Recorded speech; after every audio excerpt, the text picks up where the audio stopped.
listeners, and welcome to Connecting Citizens to Science. I'm your host, Dr. Kim Ozano, and this is a podcast where we explore global health and development. We bring together researchers, practitioners, and community voices to share insights that drive positive change. And today you're listening to the 5th episode in our mini-series called Backlash, Resistance, and the Path to Gender Justice. We've been exploring how civic space is shrinking for gender justice and what resistance looks like across different political, social, and cultural contexts. You may have noticed over the last 12 months that our conversations have been moving from global health into the wider global development space. And this really reflects how interconnected these issues are and why it's so important we don't work in silos and really start to connect health, rights, and justice for change. So today we're exploring how art and creativity can be powerful tools for resistance, solidarity, and joy in activism. I choose to resort to art because I believe art makes you limitless. Art has no gender, art has no religion.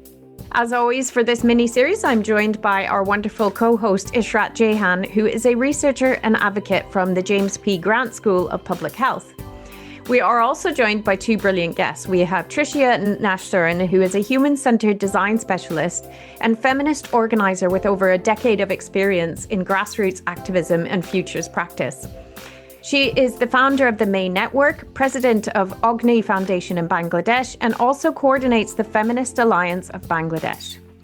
Our second guest is Nusaiba Sultana, who is a team leader at Orado Foundation, which is a youth feminist organization in Bangladesh that uses art, education, and advocacy to challenge social justice, including gender discrimination, sexual violence, religion, and ethnic discrimination.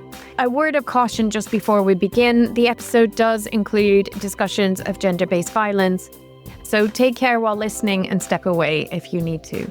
Let's get into the episode. Ishrat, welcome back to the podcast. It's so wonderful to have you back here with us. Your insights have been so invaluable in the last 4 episodes, which have been so inspiring.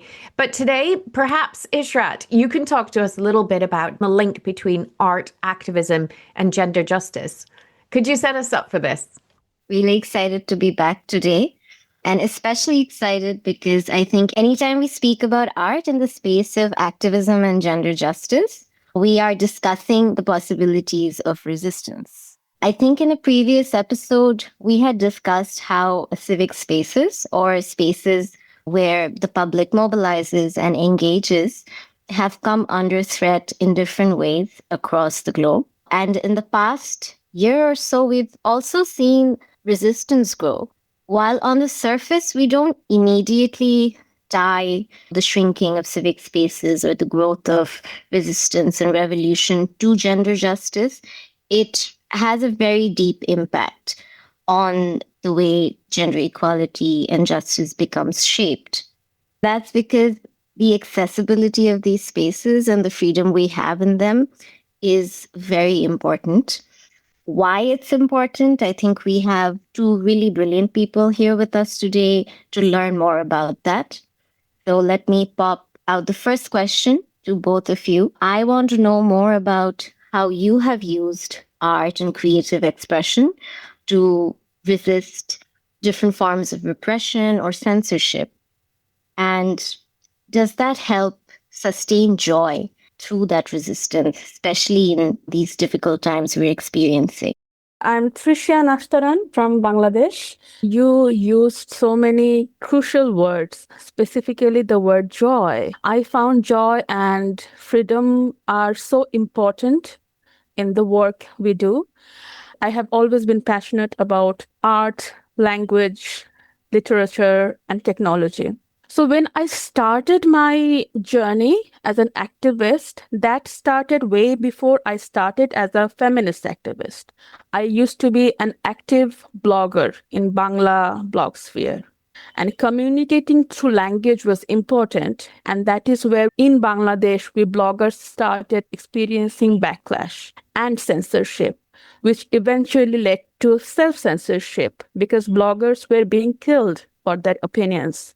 It was between 2013 and 2016. When the energy of activism I was in, that shifted to my May Network I can give you some examples. Like in 2015, there was an incident of sexual assault during the celebration of Bengali New Year in Dhaka University campus. The extremist fundamentalist groups, they spread the propaganda that women should avoid these areas, the university campus, to be safe. And we said, no, we are going to do just the opposite. Because if we stay away from these places, that would be another way of making women invisible. And we wanted to fight that with visibility. So what we did was we went there in campus and we decided to celebrate New Year again. So we dressed up, we sang, we danced in the campus. And that had a massive visual impact.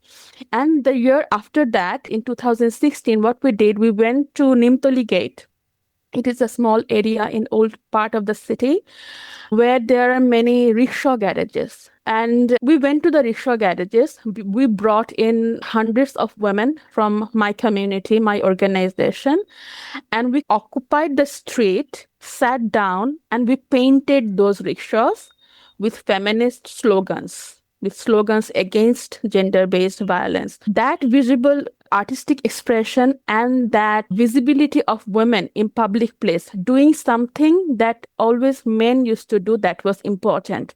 And those paintings we did on the rickshaws, that acted like a moving canvas around the city, spreading our voices.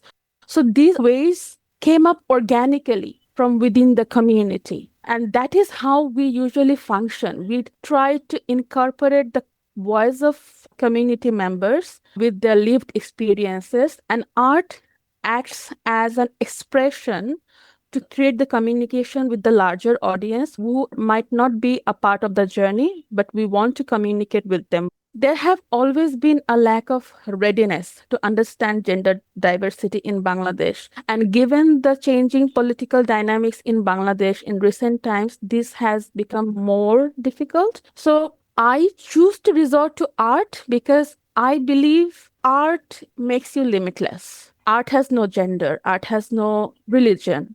So if we can create some creative inspiration where people can come and ask questions in a safe space, we can find hope to at least initiate a dialogue in a certain direction. We'd also like to hear from you, Nusaiba. I am Nusaiba Sultana. I myself have been an artist. In my childhood, I used to express my emotions and feelings through my art.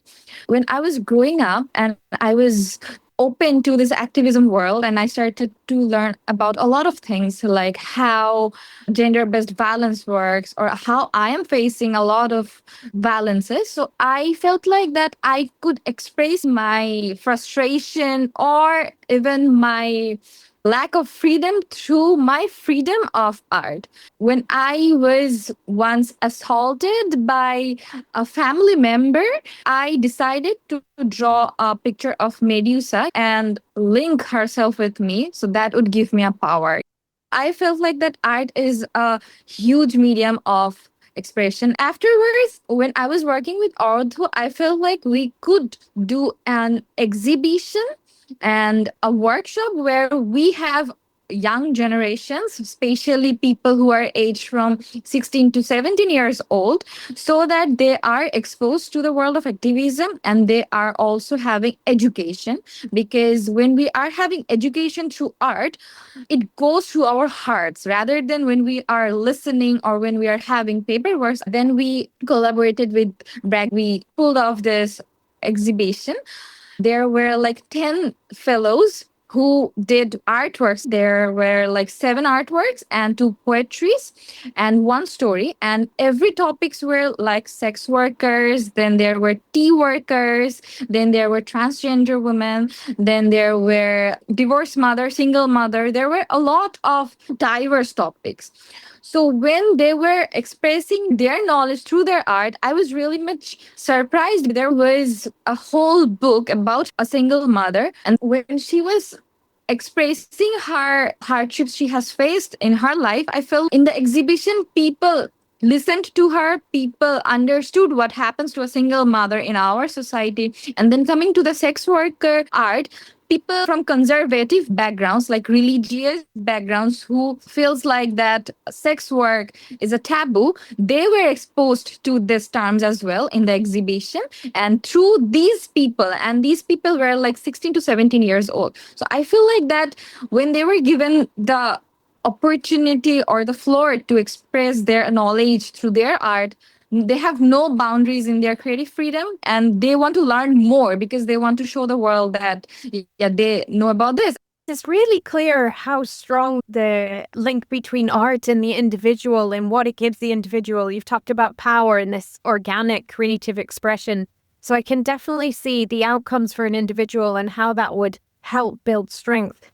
Perhaps you could talk to us a bit more about the outcomes beyond the individual. Do these exhibitions and moving canvases start to shift social norms that restrict freedom? So I was giving you an example of my friend I had invited to this exhibition. He had a lot of ignorance towards activism topics. When he came to this exhibition and he got to learn about the hardship sex workers face through the art, he felt that sex workers should be given the respect as much as everyone is given. I experienced different kinds of responses and consequences after different projects. For example, when we did the rickshaw painting, that kind of created a buzz across different platforms and media. And it also inspired other platforms and people with other ideologies to follow the footstep and create this kind of campaigns. And sometimes these campaigns were not aligned with our visions. We saw people creating rickshaw paint with really conservative ideologies, limiting spaces for women and other genders, which was counterproductive to what we meant to do through the campaign in the first place. And again, our last exhibition was in 2022 to demonstrate the diversity and polarity of identities through artistic expressions. We brought in people from gender diverse communities, interviewed them, asked them how they wanted to envision themselves as human beings, and we photographed them. There was a photography exhibition, and the exhibition was open to all. The purpose was to keep some sort of abstraction so that these people were not directly exposed to any obvious backlash, but also that could inspire some sort of question, trigger some sort of curiosity. We got brilliant response from different kind of audiences. It helped us expand our community to create safe space to have these dialogues within different gender communities of gender-based rights and queer communities. On the other hand, people who had no idea about gender diversity came up and started asking strange questions, weird questions, which I felt was necessary to be able to listen to this and to respond to this without creating hostility. I think being mindful in navigating the dialogue and bringing in people and having that space to invite questions and have interesting conversation helped us in that way. While you were doing the paintings on the rickshaws, did you like face backlashes from the mass? Like, why are you doing this, or anything, any kind of unrest situation there? Not at that moment. Because in general, people in Bangladesh are really curious, and especially about women. When there are hundreds of women sitting on the street and painting, people would gather around them and keep lurking and taking photos, which was working to our benefit. So there was not the backlash we had anticipated to some extent. That did not happen. But when things got to cyberspace, that is when we started experiencing some sort of backlash, that these hyperactive feminists trying to do things, going on the streets and putting out unnecessary drama. I think we've entered a space in the Bangladesh context where public engagement with issues of gender equality or gender diversity are becoming issues that the mass people may be fearful of engaging with. And in the coming days, you can only assume that it'll probably get more fearful if there's no intervention in creating safer spaces for discourse. So I was curious to know, how can we create more activism networks which will help navigate more repressive forms of silences that we are experiencing and we will be experiencing? I feel that it is extremely important to understand the power dynamics, and especially the kind of power and privilege I hold as an activist. When I bring in women on the street to paint on rickshaws, I am aware that I come with certain kind of advantage and privilege as a cisgender woman. Understanding that power and using that power to facilitate the activism is important. For example, I registered my platform under Ogni Foundation Bangladesh. That was a strategic choice. Ogni works as a shield to the radical activism. We are registered as an organization that works for women and children rights. Quite bland, boring stuff that conventional organizations have been doing in Bangladesh, but that is not what we do. So understanding that game is important. And also, there have been so many initiatives across all genders and all generations, and many of those initiatives have failed for different reasons. And when I see activists, especially young activists, expressing their frustration out of that failure, I can't stress enough how important the failure is, how important it is to keep trying, to keep pushing and trying to do something new, because even the projects might have failed. Those are the projects where we found our allies. Those act as prototypes. Those act as spaces where we test each other's power and patience and skills and potentials. It is important to keep moving, to keep trying and innovating and failing and moving forward through that failure. So that would be another recommendation from me. Speaking for the young generation, I feel like that they are more into skits or memes, right? We Gen Zs like to express ourselves through memes. I felt like we could also add activism through memes and skits in a lot of forms. How about making a current context or a current meme into a learning procedure? And also, I feel like young generations are very much interested in theater.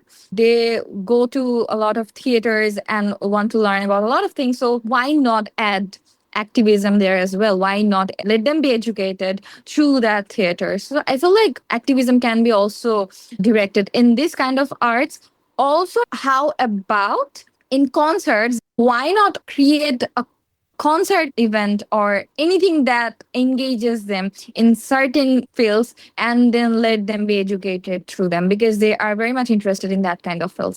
You bring out a really interesting point, that there's a certain ingenuity to young people of using online spaces, memes, and creating third spaces almost digitally that can be considered art that's strategic and that helps keep you safe even in the most repressive kinds of climates that we might experience.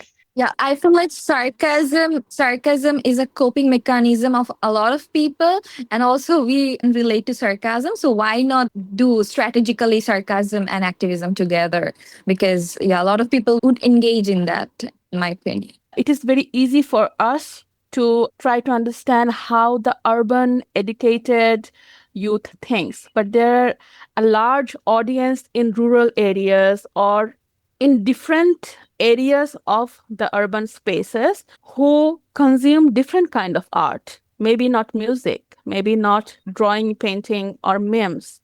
There are people who feel entertained through religious speeches. So I think it is important to go to those areas, to those demographics, and try to understand what is their idea of fun and joy and design something around that so that they feel included and the change can be transformative and holistic.